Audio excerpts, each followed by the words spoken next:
Yo, what's up guys? I am here to show you a tutorial on how to make rocks like these or ground, and it also is blendable. So yeah, I'm gonna show you guys how to do this. Let's begin. So first thing you're gonna want to do is you're gonna want to get a spear and turn the blend up all the way up. Now you're just gonna do something like this, just a random blended shape. Just try to get some kind of ground shape, you know, not just some random shape, but you do this and do this and do that, and yeah, there you go. So I'm pretty happy with that. Now you're gonna get this. No, actually, let's get a square. It's way better. You're gonna get a square and you're gonna do this, okay?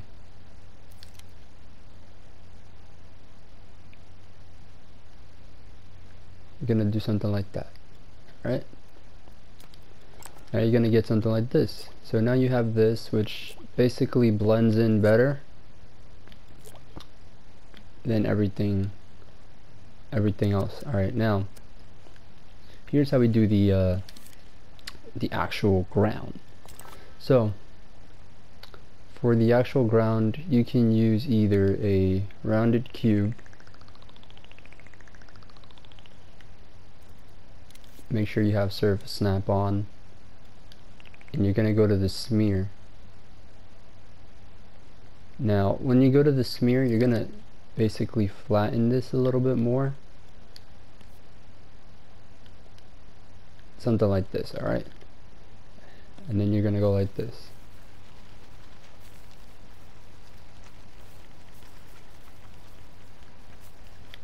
Now that is one way, but I don't prefer this way. I prefer the filled donut method. So same thing goes, you flatten it, get that nice flat shape, and now you're going to basically just smear this. You can either scratch on the rock itself, the rock formation, or you can just smear around.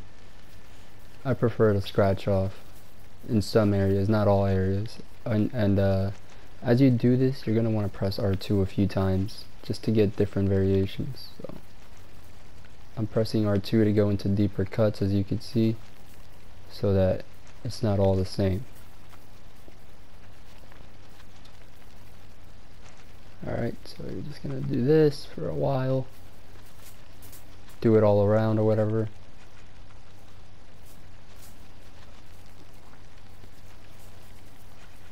Alright, gonna press R2 here to get some more smears and more distortion. Press R2 here and here.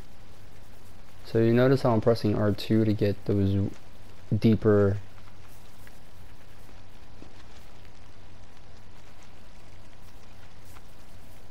You're just going to keep doing that until you're satisfied. Alright.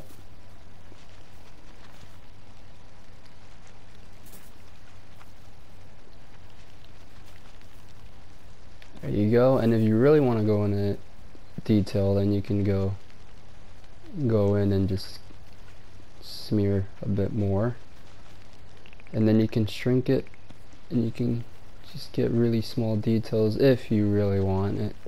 I don't really prefer to do this, but if you really wanted to, you can distort this even more, and you can completely get rid of these weird looking lines by smearing over them with a small shape. Alright, now once we have something like this, what we're gonna do is gonna get a nice color. I'm gonna get a brown, go to the paint mode,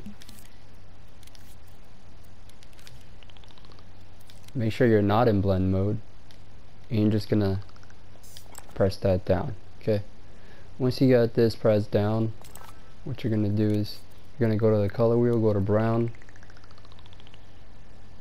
And now you're gonna make this a small hole about this size or this size, and now you're gonna stretch that spear with the hole that you just made. Okay,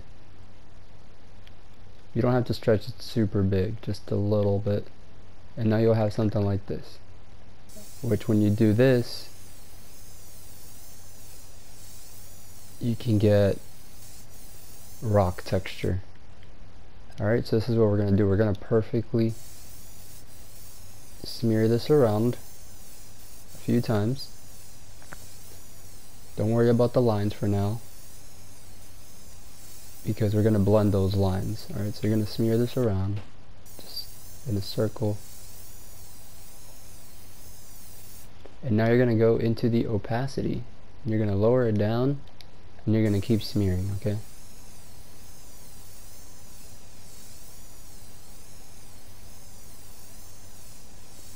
And this basically blends those lines that we just drew using the smear method.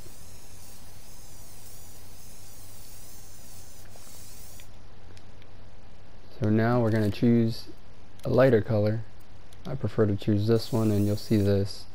You don't want that. So now you're going to bring the opacity down even lower, a little bit tiny lower, and then you're going to just smear it around. It's still too much, so I want it to be a little bit lower. That's better.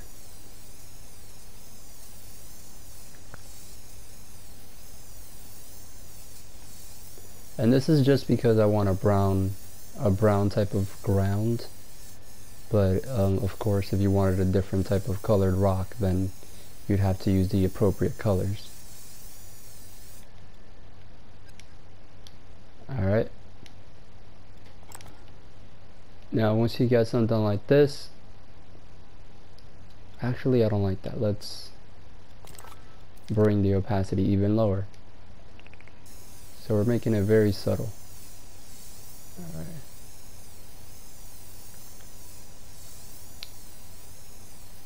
There we go.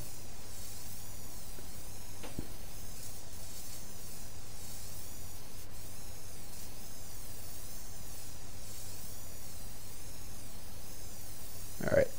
And now what you can do is you can use a dark color and you can make it pop more if you really wanted.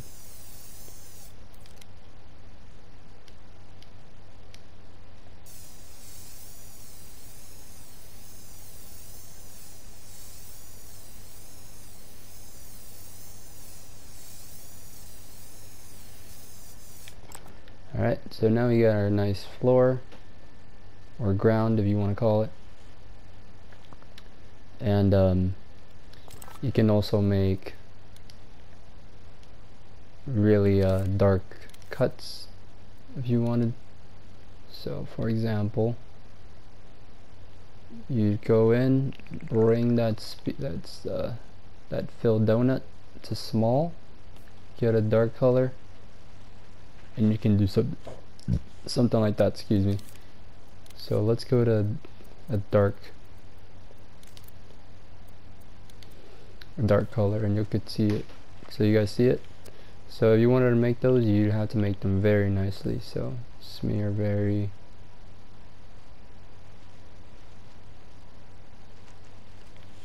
calmly. Alright.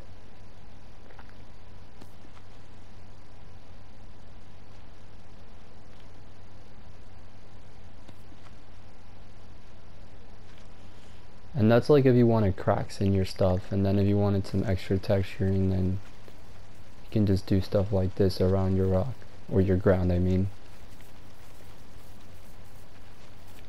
And yeah,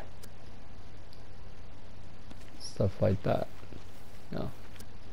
So now, once you got this, in order to get that realistic color, you're gonna go to the tin color, bring it down a little bit to get that nice dark brownish.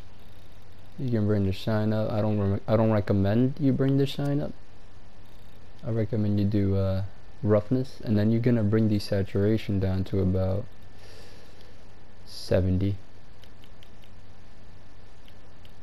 somewhere around there, and then you just adjust the color to your liking.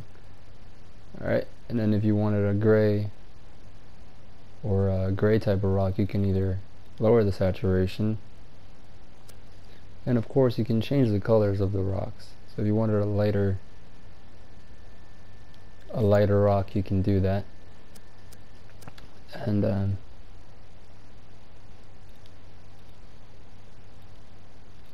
gonna do 75, and then yeah, there you guys go. Look, now if you spread these around, they should blend very, very nicely because of the method that we used in the beginning.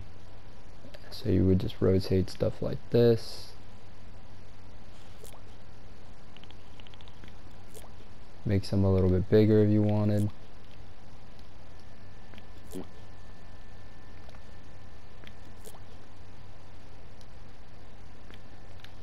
And there you guys go. That's how you make realistic ground. And of course you can bring the graphics up to make it even more realistic looking. And there you guys go. That's how you make realistic ground.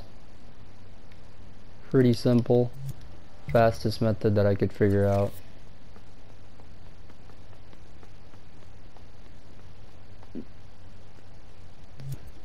And like I said, it is pretty easy to spread this, and I recommend you don't group this when you guys do your groups. Don't group it, because if you group it, gameplay thermal goes really high. So as long as you don't group this, you can spread these out in very large areas of the map, and you can do very nice textured big maps. For example, if I was to just like take these, get some bigger spaces, and then just, so you guys see how we can spread this out very nicely if you wanted a big map, you know. Let's see what the gameplay thermal is. 5%. And there you guys go. That's how you make realistic ground, or I don't know what you would want to call it. And that's also how you make it seamless and non-repetitive. So I hope you guys enjoyed this tutorial, and if you guys want any more tutorials, just let me know in the comments section. Thank you.